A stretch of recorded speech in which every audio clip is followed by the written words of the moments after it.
We started with a downtown location 6 years ago. I never intended to start my own business. So just a building came available and it kind of trickled. And while we were renovating the building, we were getting phone calls, people wanting catering, and so I went ahead and agreed to do it, even though we weren't ready to officially open.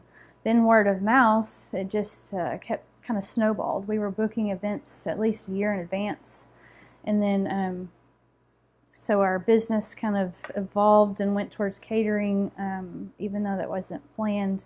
Then we had a website. People were Googling us and finding us. The Margaret and Trammell Crows from Dallas, their family found us from Google, and we started catering their Thanksgiving every year.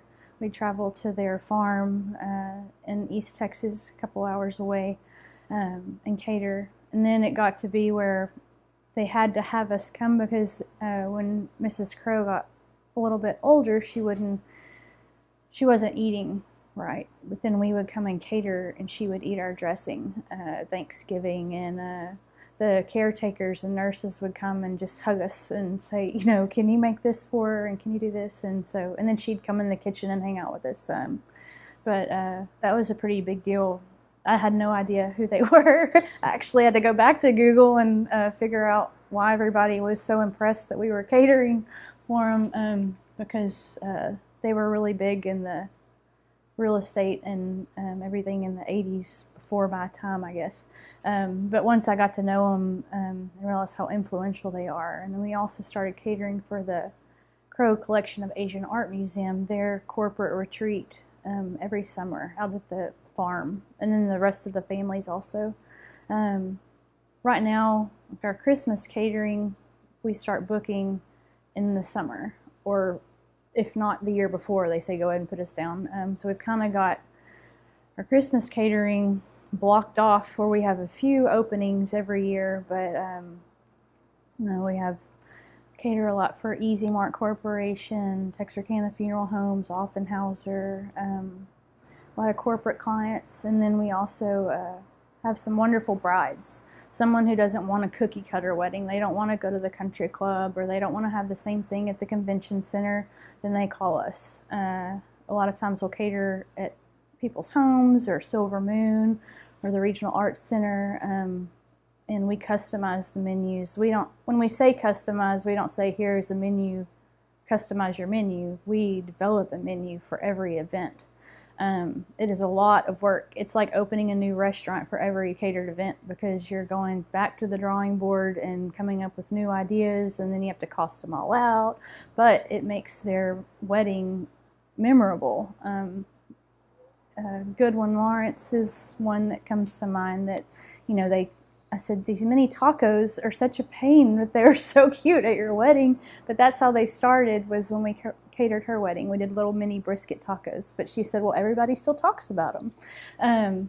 So it was worth it, all the burns that we got, little frying little bitty tortilla shells.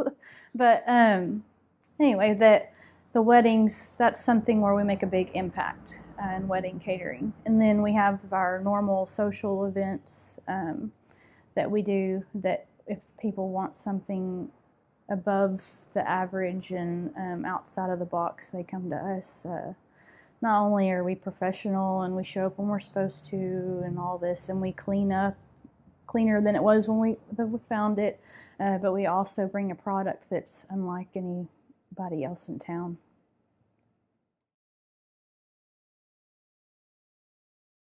In addition to the prepared meals and the pimento cheese and chicken salad and the refrigerated items, we also have a freezer stocked with prepared foods that could be popped in the oven with reheating instruction or cooking instructions. Those are great for like if a family has a loss or a birth, kind of circle of life, any major life event where someone needs a helping hand or something just to comfort their soul. These are richer items that are more comfort food. We've made from scratch chicken pot pie, tomatillo king ranch, chicken vermicelli, and then we also have our individual meatloaves that are fully cooked. You just have to thaw out and heat up. It's a meatloaf with Shinerbach and bacon tomato sauce that's very popular. All of our items are made from scratch. A lot of people say they're made from scratch and they use canned cream of chicken, cream of mushroom, and all these high sodium preservative filled foods. When we say made from scratch, we mean it. We make our sauces from scratch. I used to be a stickler about we cut every onion, we cut every carrot. I wanted knife skills because everybody has a culinary background, and then I realized people don't care if your onions are chopped by a culinary trained professional or if it's a chopper, you know.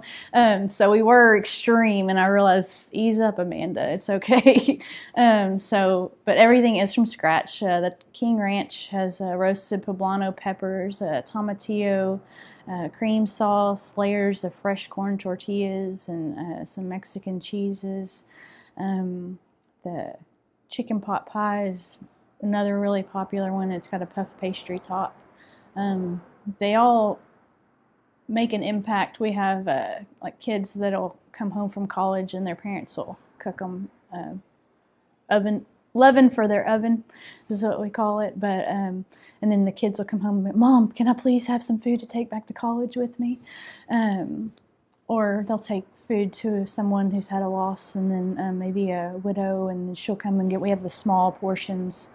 She'll come and stock up on them, and then always comes in and gives us hugs. Oh, there's several women I think of that come in and give us hugs and tell us what just our food, what an impact it's made on them, and help them out in hard times. So it's been hard working so much a lot during times. Sorry, emotional, but it's so great to know that people, when they have a hard time or your celebrations in life, they think of Flower Child. They think of us like family.